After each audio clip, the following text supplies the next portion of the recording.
Hey guys, welcome back to the channel, Alone in a Basement. This will be video number 2. I'm going to read you a story from Javier Loustaunau. It's called The Nope Game. This was a pretty cool story. It's not super long. Um, you'll see. It's a good story. I like it. The author, Javier, he's got a book out on Amazon, so I'll include a link in the description to that. And I hope you guys enjoy. Thank you. A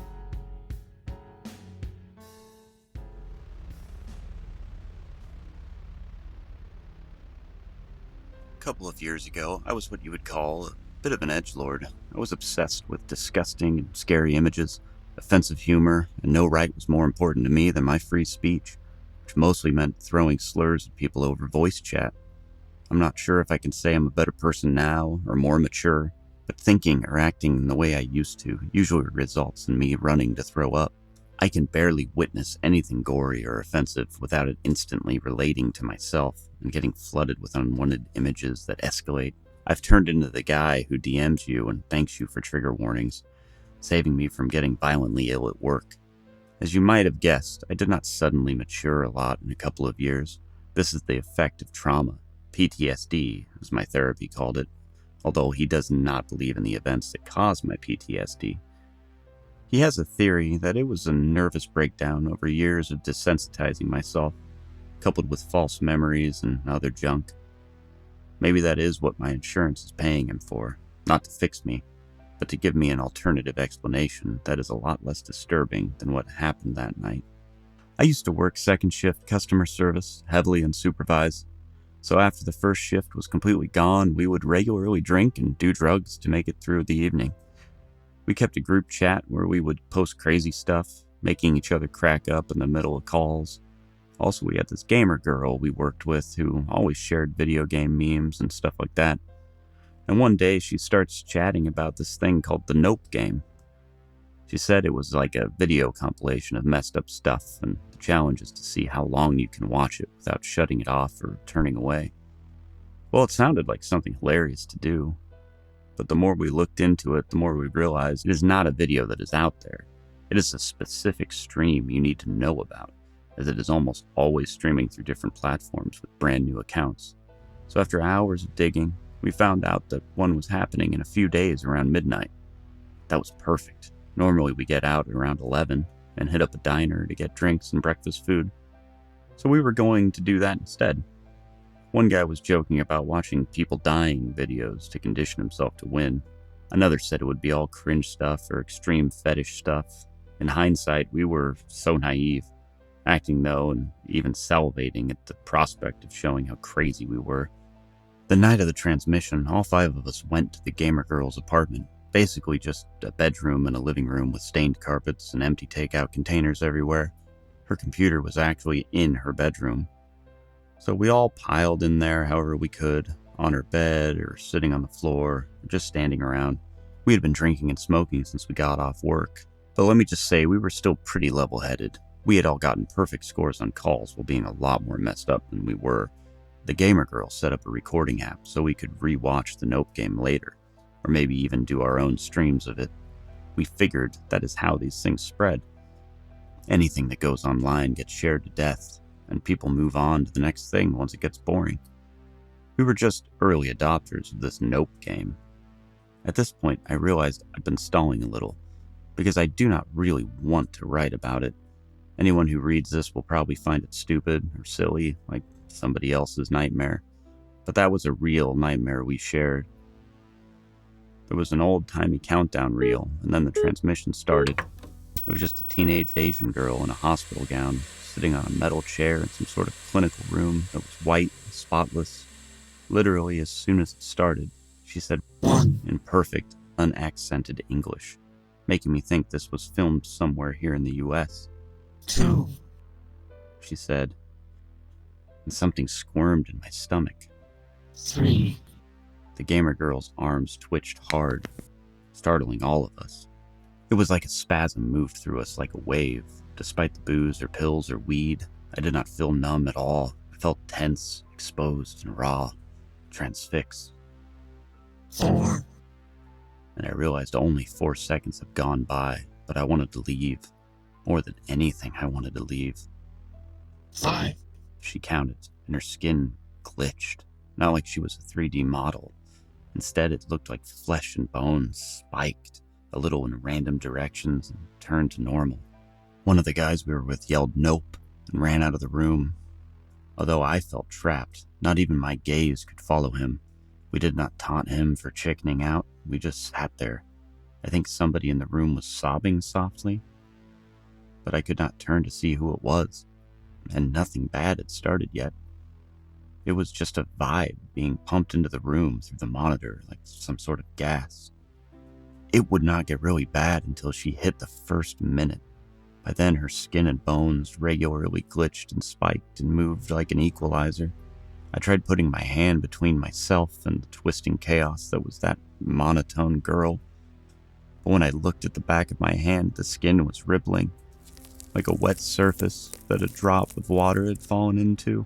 I felt my joints grinding a little as the girl counted 73, and started to slightly bend sideways in an unnatural way. She continued to do so through 74, 75, 76.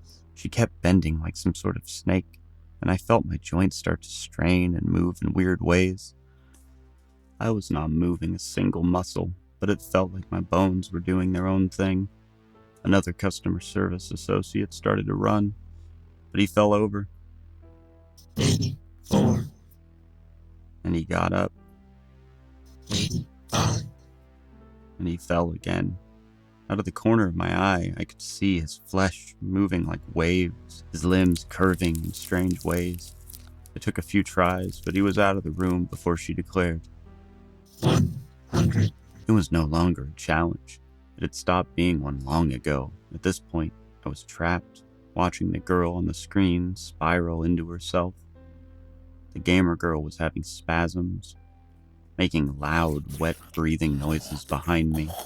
I heard that the other guy was still behind me, knocking on the ground at a very fast rate. He was vibrating. I guess there were 3 of us left in the room. I figured I would focus on him, and as she declared, 112, I was slowly turning my head away from her hypnotizing gaze, which peered at me from the core of a small, slow whirlpool of flesh, bone, and hair. She was like a liquid that pulsed with every number, 117, and the flesh pulsed.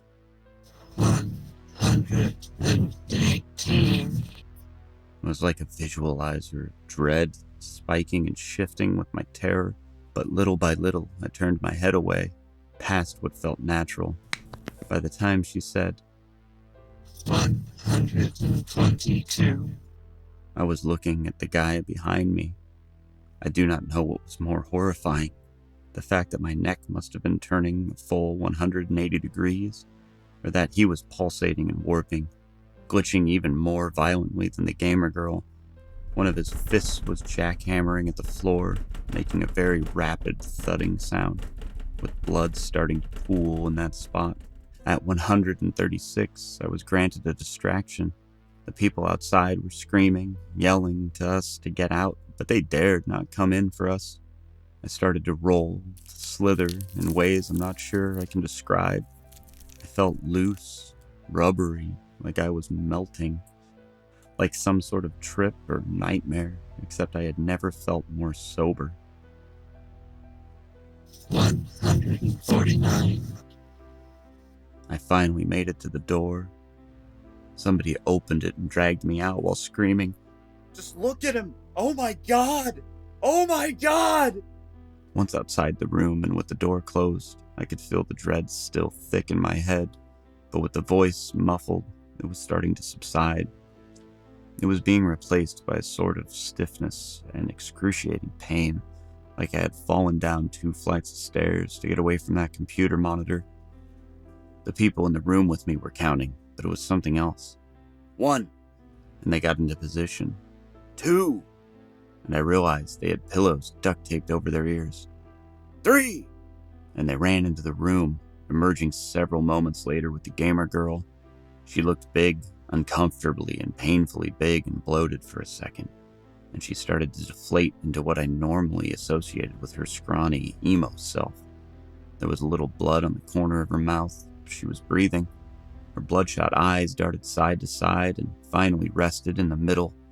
I think she was experiencing the same euphoria I was, meaning the pain was excruciating, but it was no longer spiraling out of control. They pulled the tape off and said, "She was the only one in there. We even checked the bathroom and the closet. He got out somehow." When the transmission stopped, and so did our nausea, we stumbled back into the room. The screen was black, and bloody handprints were covering the floor, walls, and ceiling, but terrifyingly, or mercifully, there was no sign of the guy we left behind. We did check out the video we had recorded, but thankfully there was nothing there. It was just solid black, as though some spyware protected it from being duplicated. All we know is that it lasted exactly 11 minutes and 6 seconds before the transmission stopped, and it was a few minutes after that before we had worked up the nerve to enter the room looking for our missing friend and stop the recording. After that, we spent a week working together, but never talking or seeing each other after work.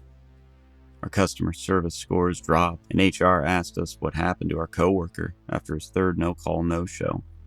But we did not have any answers for HR, nor did we have any answers for ourselves. A few weeks later, we all got laid off when the second shift was eliminated, and it became a regular 8 to 5 call center. I was not offered a position on the other shift. Most evenings I would just stare at the ringing phone and ignore it. So I see why they wanted to get rid of me. It was better that way. If I had been fired, I would not have been able to collect unemployment and seek help. I saw a therapist to help me cope, and a dermatologist to treat the stretch marks and scars on my limbs. I know one of the guys never got help. Instead, he got a shotgun and ended up in the newspaper after a gruesome murder-suicide involving a bunch of strangers. The other guy is actually okay, probably because he left the room first. I see him about town, but we never say hi. We lost track of the gamer girl. She got evicted and has not updated her Facebook since that night. And the person we left behind in that room, who watched the whole transmission, I do not think of him anymore. Sometimes I start to picture him in my head, twisting and shaking and snarling, and I stop myself.